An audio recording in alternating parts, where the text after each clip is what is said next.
place sur cette grille l'image du point P par la translation de 5 unités vers la gauche et 3 unités vers le haut.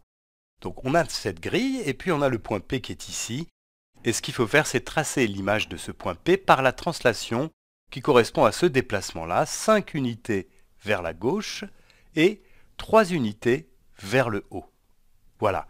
Alors, mets la vidéo sur pause, réfléchis à ça tout seul et ensuite on verra comment on fait ça ensemble.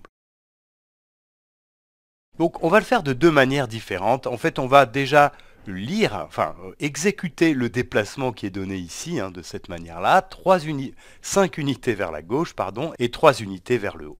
Donc on va partir du point P et on va faire exactement ce déplacement-là. Donc d'abord, il faut se déplacer de 5 unités vers la gauche.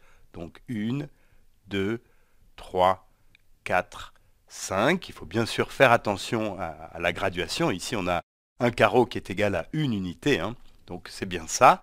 Donc si on fait ce déplacement de 5 unités vers la gauche, on arrive ici, et puis à partir de là, il faut continuer le déplacement, et on va se déplacer de 3 unités vers le haut, donc 1, 2, 3.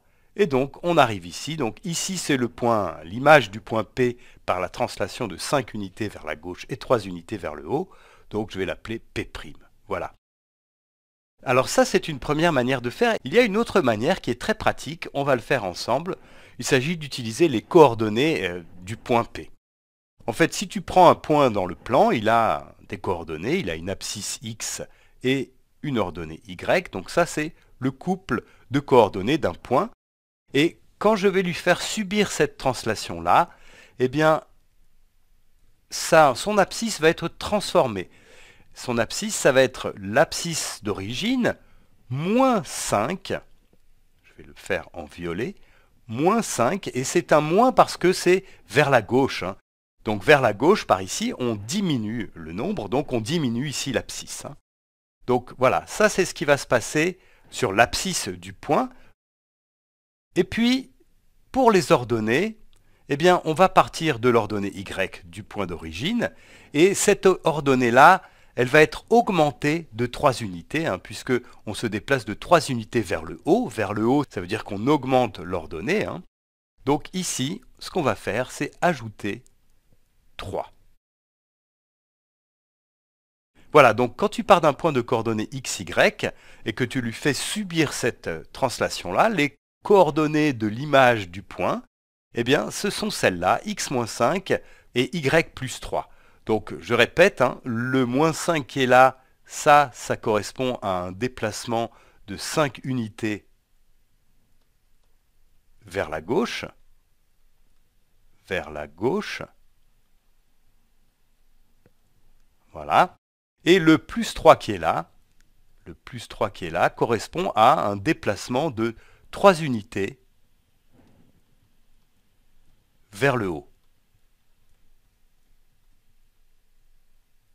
Donc notre translation, en fait, elle diminue l'abscisse de 5 unités et elle augmente l'ordonnée de 3 unités. Alors on va voir si ça marche pour le point P qui est là. Le point P, on va lire ses coordonnées. Alors son abscisse, c'est ici, c'est 3. Et son ordonnée, c'est moins 4. C'est cette valeur-là. Donc le point P, il a pour coordonnées 3, moins 4. Et si j'applique ce que je viens de faire ici, l'image du point P, elle va avoir pour coordonnées, alors ça va être 3 moins 5. 3 moins 5, ça c'est son abscisse.